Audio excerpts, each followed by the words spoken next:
बिस्मिल्लाहिर्रहमानिर्रहीम। आज के क्लास में हम ऑब्जेक्ट ओरिएंटेड जावास्क्रिप्ट को पढ़ेंगे। What is object oriented programming in general. Programming paradigms आप जानते हैं। प्रोग्रामिंग पैराडाइम्स का मतलब है प्रोग्रामिंग पैराडाइम्स का मतलब है डिफरेंट प्रोग्रामिंग टेक्निक्स। पैराडाइम नमूने को कहते हैं, एक ख़ास किस्म का पैटर्न। हमारे पास 3-4 प्रोग्रामिंग पैराडाइम्स हैं। एक को फंक्शनल प्रोग्रामिंग पैराडाइम कहते हैं, एक को प्रोसीजरल प्रोग्रामिंग पैराडाइम कहते हैं, तीसरे को ऑब्जेक्ट ओरिएंटेड कहते हैं और चौथा भी मेरे ख्याल से एक है। तो हम सर्च कर लेते हैं यहाँ पे प्रोग्रामिंग पैराडाइम्स। तो हमारे पास ऑब्जेक्ट ओरिएंटेड प्रोग्रामिंग है, फंक्शनल प्रोग्रामिंग है, प्रोसीजरल है, स्ट्रक्चर्ड है, डिक्लेरेटिव है और इम्पेरेटिव है। ये मेन प्रोग्रामिंग कंसेप्ट्स हैं। फंक्शनल प्रोग्रामिंग में क्या होता है कि फंक्शनल प्रोग्रामिंग में हमारे पास ईच एंड एवरी जो बिल्डिंग ब्लॉक्स होते हैं they are functions. So each and everything in functional programming is a proper function. जिसको हम इनपुट देते हैं वो हमें एक आउटपुट देता है।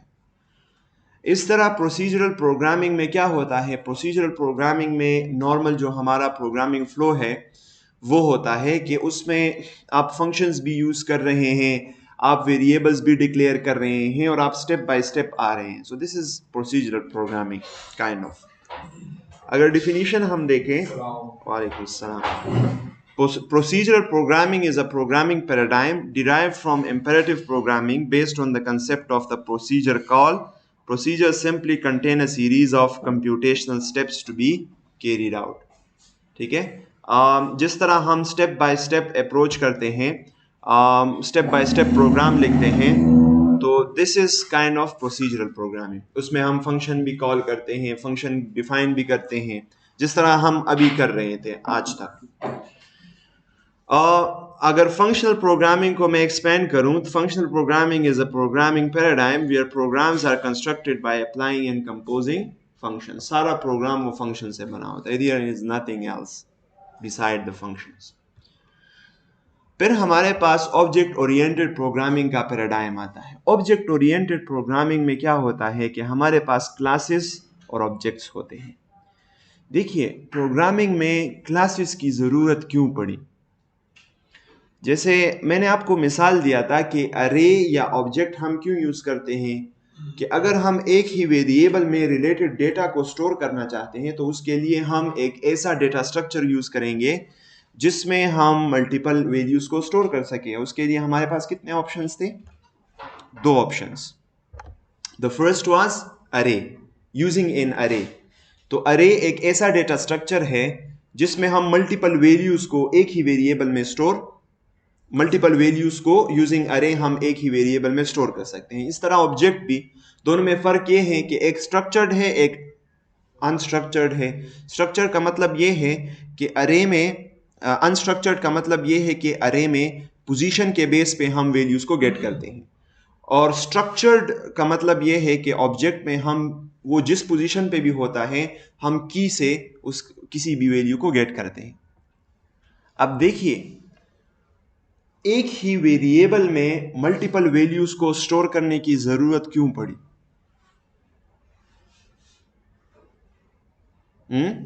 क्या लगता है आपको, एक वेरिएबल में मल्टीपल वैल्यूज को स्टोर करने की जरूरत क्यों आती है? कैसे प्रॉपर्टीज की वजह से? तो क्या हम वो अलग वेरिएबल्स में नहीं रख सकते? This is the point. आप सब सही हैं। एक ने एक पॉइंट बताया, दूसरे ने दूसरा पॉइंट बताया कि देखिए, लेट्स से एक चीज है, उससे रिलेटेड वेरिएबल्स हैं। तो अगर हम एक एंटिटी को रिप्रेजेंट करते हैं प्रोग्राम में, और उस एंटिटी, उस बॉडी को, उसके मुख्तलिफ प्रॉपर्टीज हम डिफाइन करेंगे that will be in different variables. तो एक मसला तो ये है कि हम मुख्तलिफ वेरिएबल्स डिफाइन कर रहे हैं, और दूसरा हमें ये पता नहीं चल रहा है कि ये वेरिएबल्स एक दूसरे के साथ रिलेटेड हैं।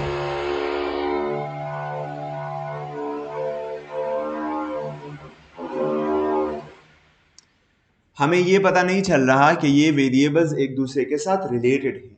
इसी वजह से हम एक ऐसा डेटा स्ट्रक्चर यूज करना चाहते हैं जिसको यूज करते हुए हम रिलेटेड डेटा को एक ही वेरिएबल में स्टोर कर सकें।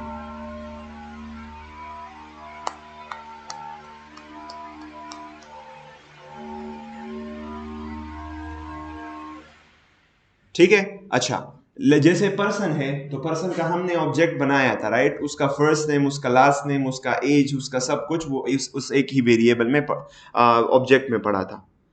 अब क्लासेस की जरूरत क्यों आएगी? क्लास किसे कहते हैं आप? ये हमारा क्लास है, राइट?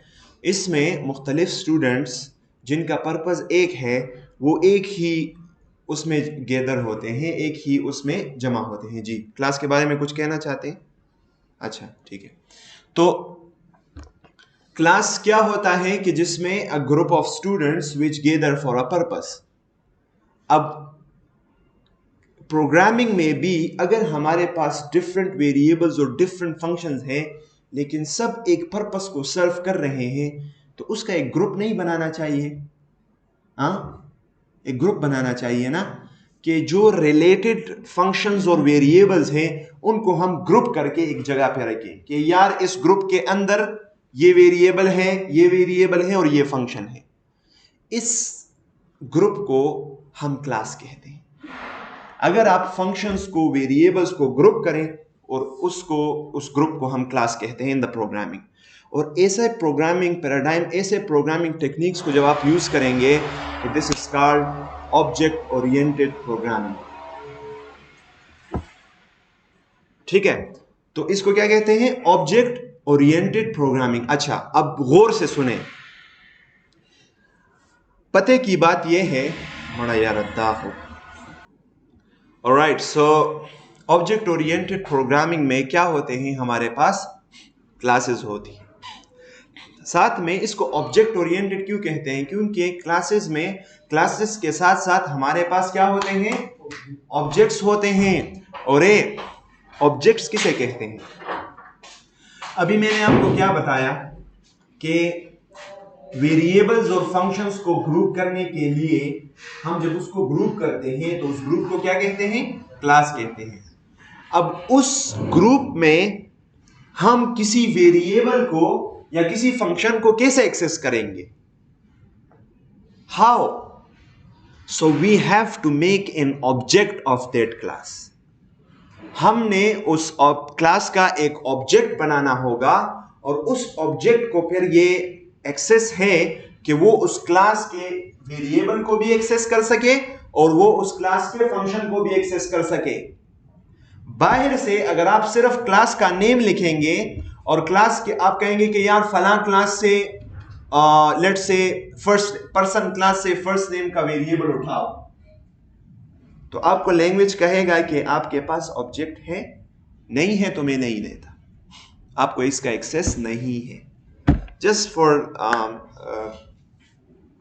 आप इसको कंसिडर करें, जैसे इमेजिन करें। अभी आते हैं प्रैक्टिकल की तरफ। अच्छा, जावास्क्रिप्ट में ऑब्जेक्ट ओरिएंटेड प्रोग्रामिंग का भी सपोर्ट है, फंक्शनल प्रोग्रामिंग का भी सपोर्ट है और प्रोसीजरल प्रोग्रामिंग। ES6 से पहले यानी 2015 से पहले जावास्क्रिप्ट में ऊप का कोई भी कंसेप्ट नहीं था और 2015 में जावास्क्रिप्ट में ऊप इंट्रोड्यूस हो गया। So object oriented programming is a programming paradigm, is a separate programming paradigm in which we have objects and classes. We have classes and objects. ECMAScript 2015 या ES6 को इसलिए हम पढ़ रहे हैं स्पेसिफिकली क्योंकि इसमें OOP इंट्रोड्यूस हुआ था जावास्क्रिप्ट में। Before that there was no OOP in JavaScript.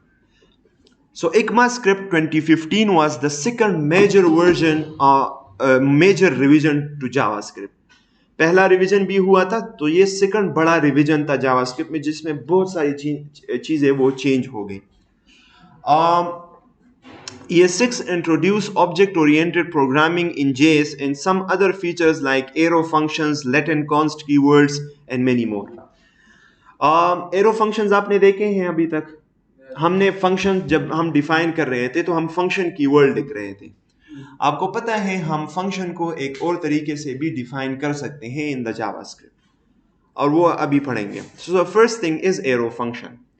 मैं अगर यहाँ पे आऊँ अपने कोड में और यहाँ पे मैं एक index.html बना लेता हूँ। अच्छा यार, वो मैं DTL हटा देता हूँ इससे।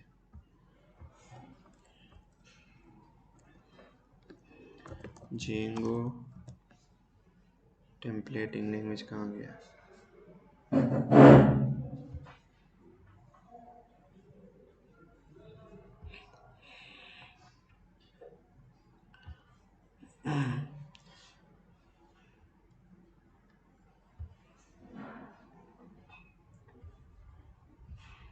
अभी भी वो है ना, इसको भी डिसेबल कर लेते हैं। इसको भी डिसेबल कर लेते हैं। No need. अच्छा सही, HTML हो गया है। ऑलराइट, सो क्या करते हैं कि यहाँ पे हम HTML बना लेते हैं and this is object oriented JavaScript.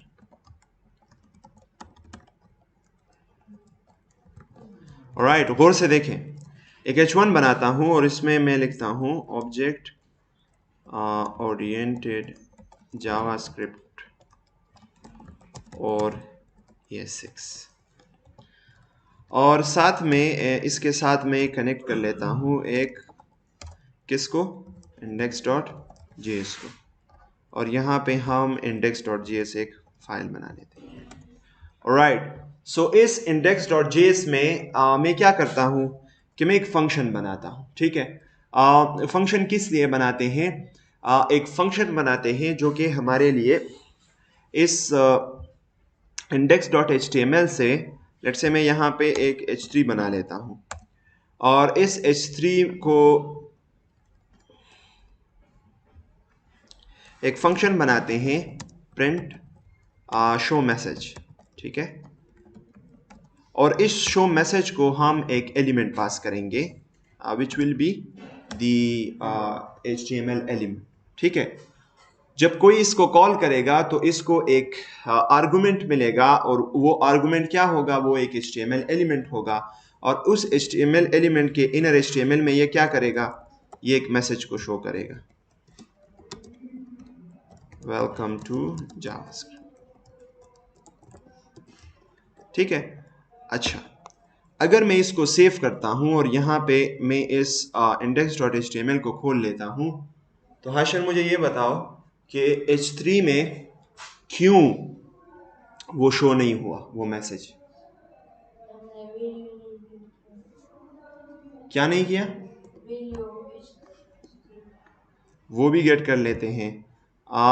So H3 को कैसे गेट करते हैं? मैं यहाँ पे कॉन्स्ट, क्योंकि मैं इसको चेंज नहीं करना चाहता, H3 is equal to document dot query selector, और हम सेलेक्ट कर लेते हैं H3 को। ठीक है, मैंने इसको भी सेलेक्ट कर लिया है। अब नीचे क्या करूं?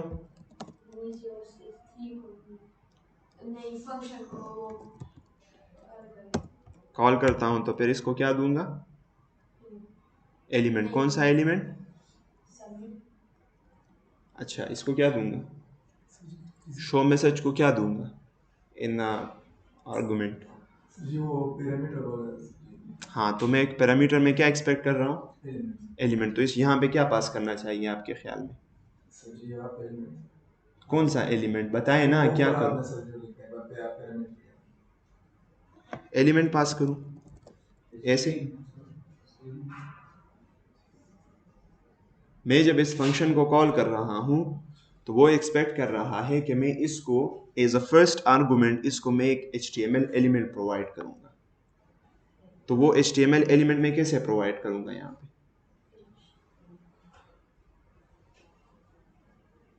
रोमान मुझे बताओ। H3 यहाँ पे मैं लिख लूंगा H3 के वो ऊपर जो एलिमेंट है वो इसको पास कर दो, तो वो H3 के इनर HTML में वेलकम टू जावास्क्रिप्ट लिख लेगा। समझ आ गई? अब ये फंक्शन क्या रिटर्न करेगा, ये फंक्शन क्या रिटर्न करेगा? यहाँ पे कुछ भी मैंने रिटर्न नहीं किया। अगर मैं इस फंक्शन कॉल को किसी वेरिएबल को असाइन कर देता हूँ, var result is equal to this, ठीक है, और मैं इस रिजल्ट को कंसोल लॉग करता हूं तो मुझे क्या मिलेगा मुश्तबा?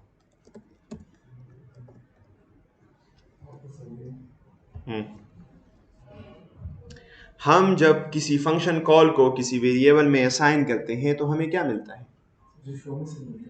शो मैसेज मिलता है। शो मैसेज तो हम जब कॉल नहीं करेंगे तो फिर रिजल्ट को शो मैसेज असाइन हो जाएगा, लेकिन जब हम किसी फंक्शन को कॉल करते हैं और फिर किसी वेरिएबल को असाइन करते हैं तो उस वेरिएबल को क्या मिलता है? उसमें जो वैल्यू रिटर्न होती है। इससे क्या रिटर्न हुआ है? वेलकम टू जावास्क्रिप्ट रिटर्न हुआ है। तो जब हम कुछ रिटर्न नहीं करते तो क्या रिटर्न होता है? अनडिफाइंड। ठीक है, तो हमें यहाँ पे क्या मिलेगा? अनडिफाइंड मिलेगा। हमें अगर यहाँ पे कंसोल को खोल दूं तो मुझे अनडिफाइंड मिल रहा है। राइट, सो अगर मैं चाहता हूं कि यहाँ पे मैं रिटर्न करूं ट्रू, तो चलिए ट्रू रिटर्न कर लेते हैं, जस्ट कि मैसेज शो हो गया है।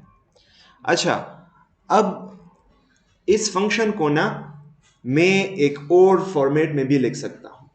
2015 ES6 के अपडेट आने से पहले हम फंक्शन को सिर्फ ऐसे डिफाइन करते थे, लेकिन मैं फंक्शन को ऐसे भी डिफाइन कर सकता हूं। अगर मैं शो मैसेज को, अच्छा, बिफोर स्टडीइंग दैट, आपको पता है जावास्क्रिप्ट को फर्स्ट ऑर्डर लैंग्वेज भी कहते हैं। फर्स्ट ऑर्डर लैंग्वेज का मतलब ये है कि इसके फंक्शंस को फर्स्ट ऑर्डर फंक्शंस भी कहते हैं।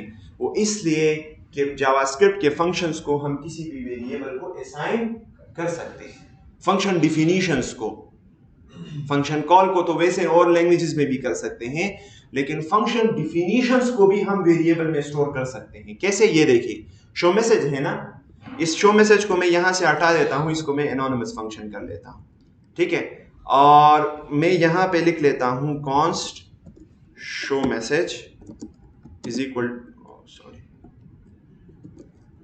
शो मैसेज ऐसे। सो ये देखिए, पहले एरर थ्रो कर रहा था कि फंक्शन को कोई नाम दो, वो एनोनिमस है। जैसे ही मैंने फंक्शन को असाइन किया किसी वेरिएबल में, वो एरर चला गया, क्योंकि जावास्क्रिप्ट के जो फंक्शंस है they are first order functions, means that their definitions can be assigned to a variable. ठीक था ना? नोजदाउ गोरे दा शो मैसेज वसंग मखी कार को जैसे पहले काम कर रहा था, उसी अब भी वैसे ही करेगा, क्योंकि शो मैसेज में क्या पड़ा है? फंक्शन पड़ा है। अच्छा, अब ना ES6 फंक्शंस को जब हम डिफाइन करते हैं तो हम फंक्शंस को ऐसे लिखेंगे, बस ये फर्क है, फंक्शन कीवर्ड को हटाएं और इस फंक्शन कीवर्ड की बजाय यहां पे एरो साइन लगा ले, इक्वल टू, और फिर जो राइट एंगल ब्रैकेट है उसको, this is the arrow function. देखिए एरर चला गया है। हम ऐसे भी किसी फंक्शन को डिफाइन कर सकते हैं, one of the same thing, right? मैं रिफ्रेश कर रहा हूं, कोई फर्क नहीं आ, समझ आ रही है? तो नॉर्मल फंक्शंस को अब इसको एरो फंक्शन भी कहते हैं और ES6 फंक्शन भी कहते हैं, क्योंकि एरो फंक्शन ES6 में इंट्रोड्यूस हुआ था। हाँ, फर्क क्या है? फर्क दिस कीवर्ड में है, और वो भी किसी ऑब्जेक्ट के अंदर, वो आगे दिस में आ रहा है।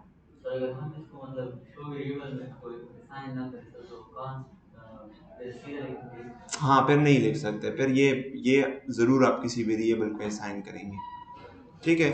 मेरे ख्याल से ऐसे भी लिख सकते हैं इसको,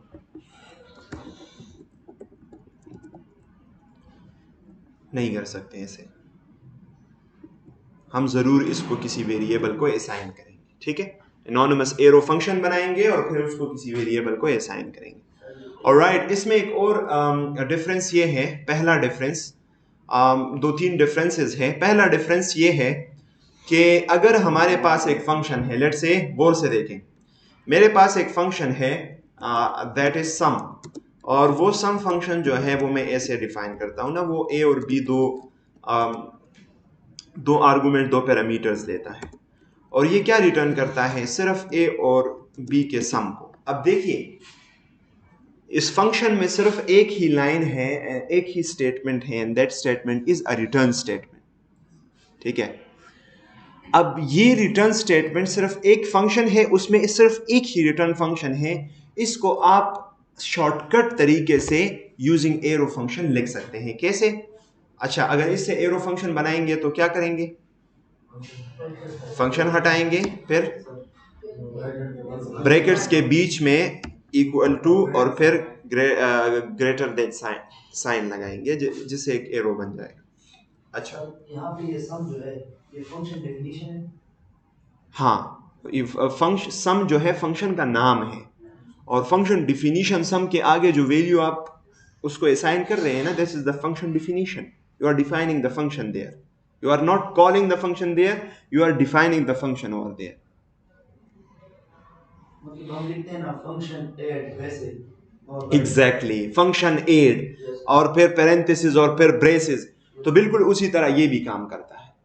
अब उसमें और इसमें क्या फर्क है कि हमने एक एनोनिमस किसे कहते हैं? गुमनाम। हमने एक ऐसा फंक्शन बनाया हुआ है जिसका नाम ही नहीं है, और उस फंक्शन के डिफिनीशन को हमने असाइन किया हुआ है किसी वेरिएबल को। अच्छा, अब ये तो अगर मैं ऐसे लिखूंगा तो आई कैन राइट। अभी हमने पढ़ा कि हम फंक्शन को एरो फंक्शंस में चेंज कर सकते हैं, नॉर्मल फंक्शंस को। अब इसमें एक फर्क ये है कि अगर आपके पास एक फंक्शन में सिर्फ और सिर्फ एक स्टेटमेंट है और वो भी रिटर्न स्टेटमेंट है, तो एरो फंक्शन आपको ये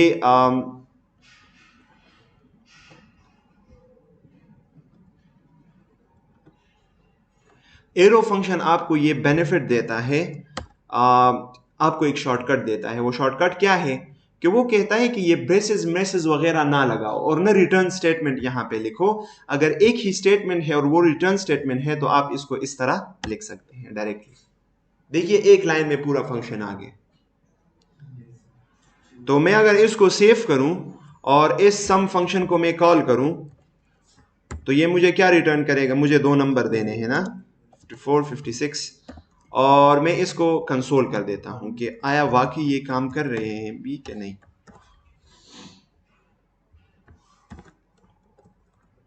this is the feature of ES6। ये देखिए 110।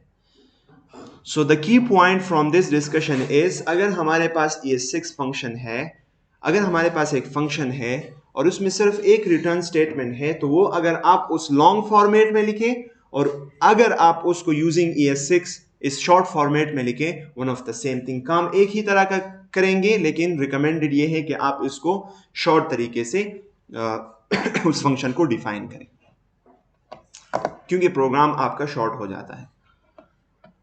Making sense? अगर इसमें पैरामीटर्स ना हो तो डायरेक्ट भी इस तरह लिख सकते हैं। आप लेट से यहाँ पे रिटर्न करना चाहते हैं, कोई स्ट्रिंग रिटर्न करना चाहते हैं, वेलकम कर सकते हैं, तो आपको क्या देगा? वेलकम देगा ना, ये देखिए। So we can do that, right. Function आपने डिफाइन क्यों किया है कि अगर आप उसको कॉल नहीं कर रहे? फंक्शन तो हम इससे डिफाइन कर रहे हैं ना कि वो ग्रुप ऑफ स्टेटमेंट्स होते हैं और हम जब चाहते हैं उसको कॉल करते हैं। This is the use of the function.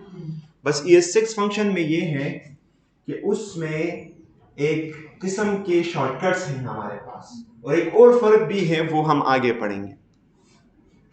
So we have two ways of defining a function in JavaScript. Alright, so this is the ES6 function. They allow a short syntax for writing function expressions. They are not hoisted. They must be defined before they are used. दूसरा फर्क ये है कि मैंने आपको hoisting की definition में बताया था। मैं क्या कह रहा था उस वक्त कि फंक्शन कीवर्ड से जो फंक्शंस डिफाइन हुए हैं और वार कीवर्ड से जो वेरिएबल्स डिफाइन हुए हैं, सिर्फ वो होइस्ट होते हैं, वो ऊपर टॉप ऑफ द प्रोग्राम पे जाते हैं, एरो फंक्शंस नहीं जाते। So they are not hoisted, they must be define. आप ऐसा नहीं कर सकते कि सम के फंक्शन को before defining the sum function आप उसको ऊपर यूज करें। No way, it will throw an error. जी नहीं, एरर थ्रो करेगा। Can not access sum before initialization, कि उसको इनिशियलाइज करने से पहले मैं एक्सेस नहीं कर सकता। He is complaining, right. So this is the second or third difference you can say. Arrow functions do not have their own this. They are not well suited for defining object methods. Listen. जब आप objects use करेंगे, हमने पढ़ा था कि की value pair में हम एज अ वैल्यू किसी ऑब्जेक्ट में कोई भी डेटा स्ट्रक्चर स्टोर कर सकते हैं, अरे भी स्टोर कर सकते हैं, स्ट्रिंग भी स्टोर कर सकते हैं, एवरीथिंग. तो वेरिएबल बनाते हैं और बोर नहीं करता, एक वेरिएबल बनाते हैं, ठीक है. और कौन सा वेरिएबल बनाते हैं? कार का एक वेरिएबल बनाते हैं, ठीक है. आज हम सिर्फ कार्स के साथ डीलिंग करेंगे. पेट्रोल महंगा हो गया है तो सिर्फ अब हाँ सीएनजी बंद है, पेट्रोल महंगा है, तो सिर्फ कार्स के साथ डील करेंगे आज. अच्छा, तो क्या करते हैं, कौन से प्रॉपर्टीज इसमें डालते हैं? Name of the car, spelling क्या है? स्पेलिंग भी गलत है यार, क्या कर रहे हो यार? रोल्स है, रोज नहीं है. गाड़ी में रोज क्या करता है? रोल्स. आपके स्पेलिंग्स बड़े अच्छे हैं. अच्छा,